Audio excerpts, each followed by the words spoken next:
Assalamualaikum warahmatullahi wabarakatuh. Jumpa lagi kita. Saat ini kita berada di depan Istana Topkapi.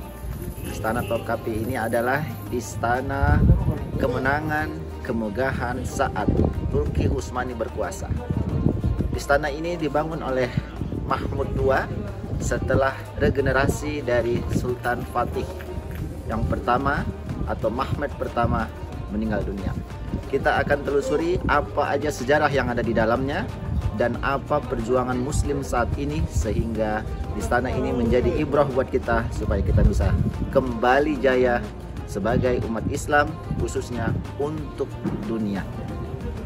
Mari kita ke dalam.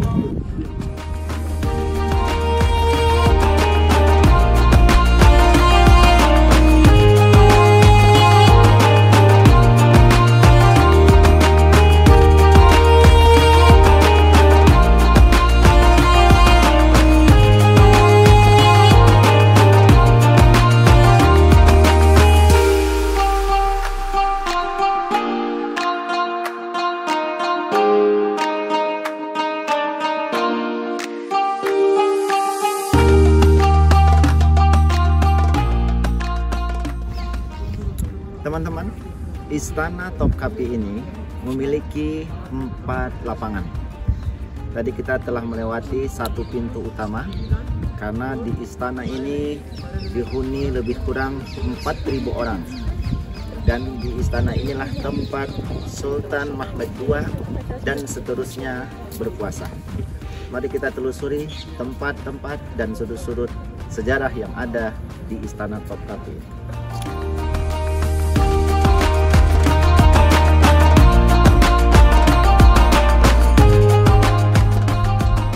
Teman-teman Al-Asjad dimanapun Anda berada, Istana Topkapi dikenal juga dengan sebutan Topkapi Sarayı atau Topkapi Palace.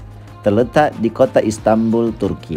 Letaknya tidak jauh dari Hagia Sophia dan Blue Mosque yang merupakan kesatuan dari Old City Istanbul. Komplek bangunan Istana Topkapi dikelilingi oleh benteng sepanjang 5 km dengan total luas yang luar biasa, 70 hektar. Karena luasnya yang luar biasa itu, Istana Topkapi menjadi istana terluas kedua di dunia setelah Istana Versailles di Prancis. Istana Topkapi terletak di atas bukit, sehingga dari sini wisatawan bisa melihat indahnya pemandangan Selat Bosporus dan Laut Marmara. Istana Topkapi memiliki sejarah panjang yang sangat menarik.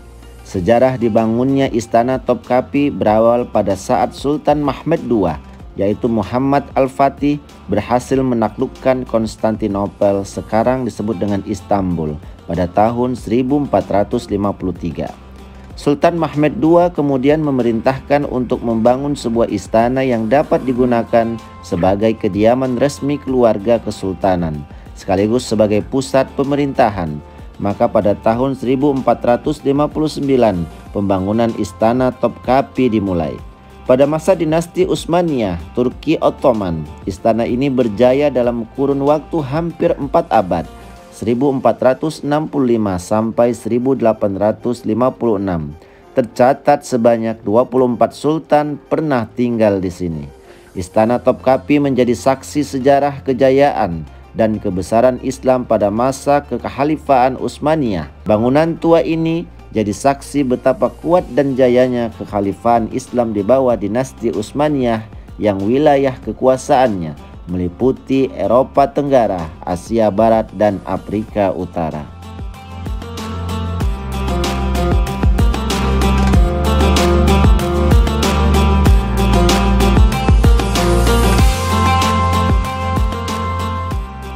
Teman-teman Al-Asjad, sekarang kita coba masuk ke dalam museum tempat gudang senjata Turki Utsmani. Bangunan tempat senjata dan baju besi dipamerkan awalnya adalah salah satu harta istana. Koleksi senjata yang sebagian besar terdiri dari senjata-senjata yang tersisa di istana pada masa pertobatannya adalah salah satu kumpulan senjata Islam terkaya di dunia dengan contoh-contoh yang mencakup 1300 tahun dari tanggal 7 sampai 7 abad ke-20.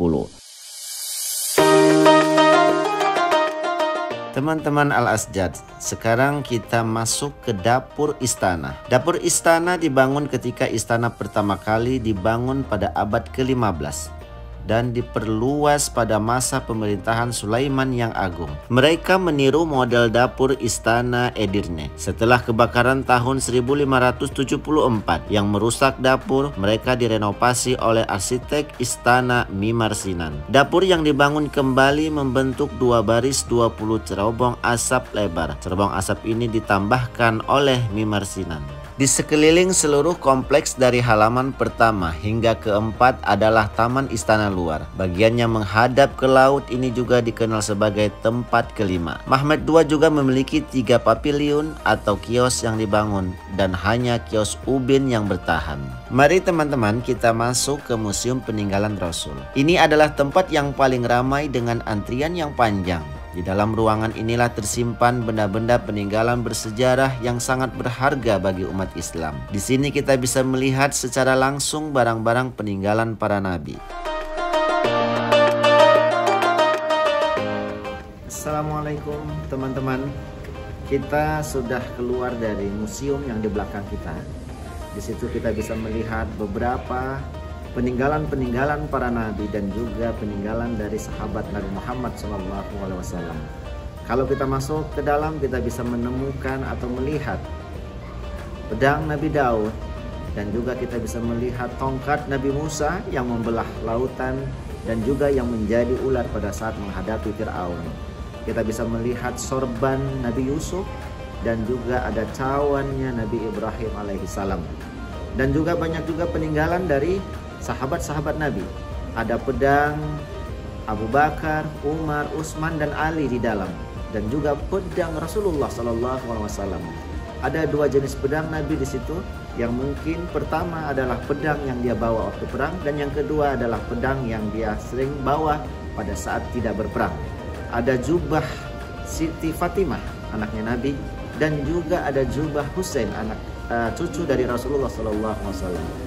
Teman-teman dimanapun Anda berada, teruslah belajar mengkaji sejarah Islam untuk menambah kekuatan kita, menambah ketakwaan kita, bagaimana Nabi dan para sahabatnya berjuang untuk menegakkan Islam.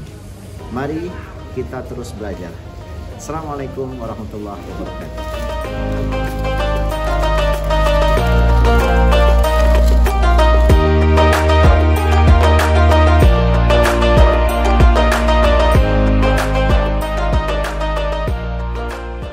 Teman-teman, ini adalah kios Baghdad. Terletak di sisi kanan teras dengan air mancur. Itu dibangun untuk memperingati kampanye Baghdad dari Murad IV setelah 1638.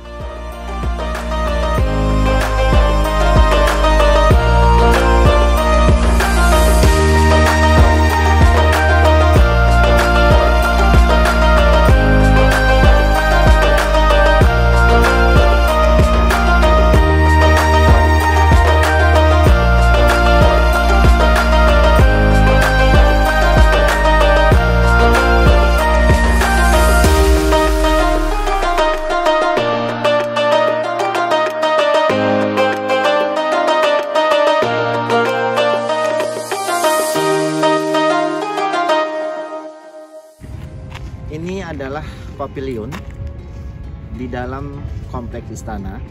Di sini adalah tempat raja untuk beristirahat atau bahkan buat para ratu, istri-istri dari para raja di masa kekuasaan Turki Utsmani. Ini adalah salah satu lokasi yang sekarang dibuka untuk umum, yang pada awal sebelumnya masih tertutup dan masih renovasi.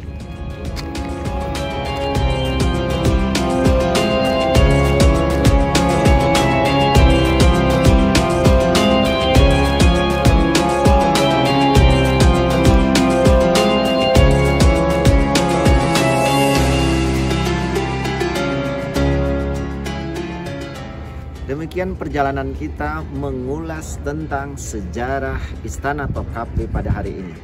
Bagaimana Islam Turki Utsmani berkuasa lebih kurang 600 tahun.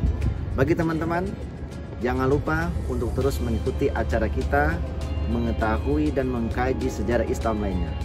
Sekali lagi, jangan lupa untuk like, comment, dan subscribe acara kita. Assalamualaikum warahmatullahi wabarakatuh.